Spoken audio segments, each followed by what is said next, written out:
Sink or swim in the time of the shift, getting on top of the wave. We all know the drill. We think it through, we plan it, schedule it, apportion resources for it. We have the best intentions. But somewhere along the line in our execution, something changes. And then the whole damn thing blows up.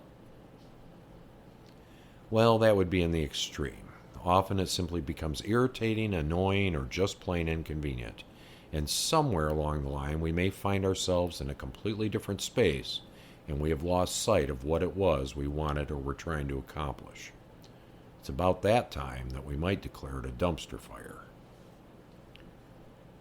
Adding insult to injury, not only didn't we achieve our goal, but now it seems we have somehow stirred up a hornet's nest of a whole bunch of nonsense that has nothing to do with what we were trying to do in the first place. So on top of everything else, now we have to perform emergency surgery to fix all the new problems we have. We are now so far away from our lovely plan, and I'm so pissed I don't even want to think about it. In fact, I never want to think about it again. Now here's the really bad news. I did it to myself. Here's a term we may want to become familiar with. I create all of my reality. Traditionally, I usually see it as YCYOR. You create your own reality. However, the way I say it and use it is to remind myself that I create all of it. Otherwise, it becomes cute self-help, goal-oriented, feel-good bullshit that I use when it's convenient but throw out the window when I decide to lay blame somewhere else for my alleged misfortune. Our very wise friend will remind us that any time we blame, we might as well be putting the coffee pot in charge of what we create. Because anything less than taking full responsibility for all of our creation is simply ignoring our own participation in what is showing up for us. Our world is steeped in fault and blame. That's how we were raised, what we were taught. When we were young, we quickly discovered that shit rolls downhill, and if we don't get out of the way, it will end up around our feet with all the fingers pointing right at us. We see it every day on the news, with our governments, on social media, in our homes. Basically, any time there is something that goes wrong, there has to be a fall guy, someone to blame. In our quest to never be wrong, we will often go to great lengths to deflect responsibility away from ourselves for virtually any circumstance. We've turned it into an art form. Because being blamed, being at fault, is not fun. And we also know that if we aren't careful, bad actors who have nefarious intentions will use us as fall guys. Twitter is the tour de force when it comes to right and wrong and blame. It is a constant struggle between the forces of good and evil that even provides its own metrics so you know how you're faring at any given time. We have truly become a society of posturing, and it is inextricably connected to almost everything we do, how it makes us appear. Now, all of this is what's at play in our minds. Over the course of our lifetimes, as we see more and more evidence that we are victimized by deed or circumstance, and more we blame someone else for our misfortune, we come to accept it as our reality. Oftentimes, we will completely abdicate any responsibility for what happens in our lives. We may begin to believe that our objective reality is something that is imposed on us.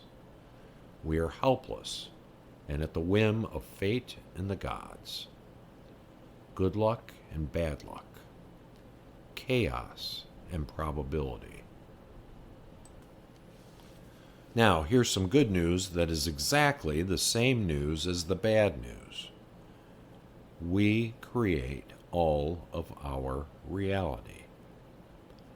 This isn't just feel-good metaphysical skittles for starry-eyed people who talk to dead guys. We really do create it all. There are physics to it. In the simplest terms possible, we create our reality through a process in which we project, reflect, and perceive. Everything that exists in our physical reality is because we perceive it as such. If we don't perceive it, it doesn't exist. For the things that we're not paying attention to, this is where the mass belief comes into play.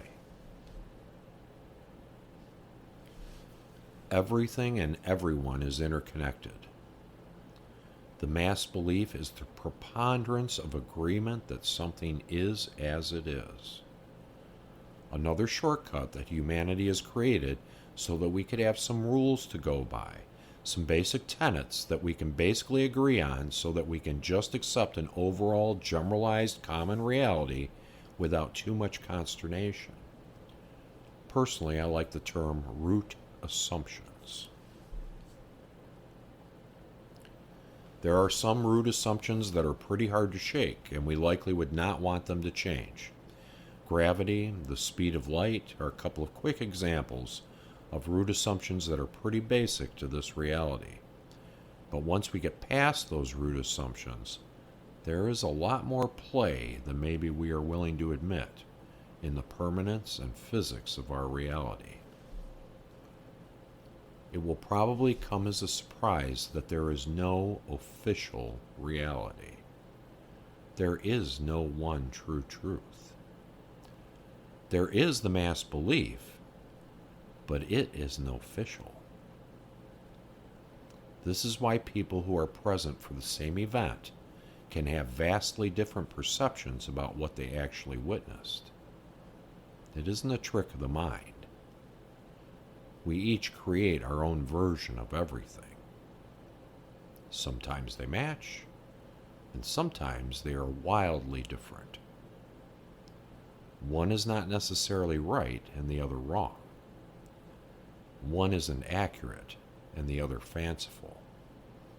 We literally can experience different realities from each other, even regarding the exact same circumstance or event. Mass beliefs can and do influence agreement about what those realities are. Sometimes, but not always. Sometimes we just create our own reality, which does not match up in fact with what someone else is creating and or participating in, or what the mass belief has dictated to be true. While we can create a considerably different reality than the mass belief, it is more challenging to do so. There is a tremendous energy that accompanies the mass belief. It is affecting of all of us. In order to create something different than the mass belief requires us to not be influenced by it and to generate enough energy of intention to outweigh the energy of the mass belief. It's not easy, but it's not impossible either. We can look to history and see that things that were impossible became possible. It's easy to think that we just got smarter or that we discovered something new. Rarely would we consider that everything is possible. Every conceivable thing is possible. In other words, everything exists, even the things that are latent to our world. When enough energy of intent is given to a probable outcome, that outcome will become manifest. This is how our world changes. This is how people change. This is how the collective consciousness creates. We make possible through the mass beliefs. We can do it individually without it, but it's a bit trickier. This is also why the same brand new idea or invention will simultaneously be created in disparate locations by separate individuals that have no connection to each other or any knowledge of what the other is doing. Things are manifested into our world from the collective consciousness. It can be seeded with one person, a few people, or thousands. There actually is no such thing as an original idea. All things exist. It is a matter of tapping into something that exists, but is not yet manifest. Because of the nature of the blueprint of this dimension and the types of beings we are, we project, reflect, and perceive. This is what creates our reality, not someone else's, ours. There are steps that we can take that, with practice, can help us toward conscious creation, purposely, consistently creating what we want, regardless of what anyone else is doing, regardless of our seeming circumstances, regardless of the mass beliefs. We are becoming more self-aware. The veils between this reality and other dimensions are thinning, which in time will give us more insight into what we are really doing here and how we are going about it. But for now, it is enough to accept that things are not as they were, not as we were taught, not as we have come to believe, that there is more to us and more to our world than we previously thought. And that our power, our gift, is that we create it all. Again, the electric dog fence is turned off, and we haven't realized it yet. All we have to do is stop standing at the edge of the yard barking and get on with it. We are knee-deep in the shift. The rules have changed. The blueprint that governs this physical reality was created millennia ago, in the beginning. To our credit and to our benefit, that blueprint allowed for expansion and turning on new features, like a paid app on our phones. I got news for you. We passed the point of no return at the start of this century. We, the collective, decided that it was game on for us to generate a new kind of experience within this reality, this dimension. And the switch was flipped. That was 20 years ago. We spent the previous century thinking about and preparing for this. Now, we just need to remember. Remember who we are. Remember what we are. Remember that we designed this. Remember that this was always our intention. Remember that this is all our creation. Be present in every moment, because it's by you, for you. Every smallest detail. Being more and more present in every moment, every choice, is the key to conscious creation. Now it's a matter of us getting on board with the new features and abilities. We will. It's just a matter of time.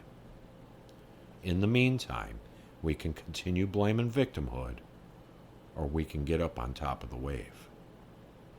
This is a tricky time.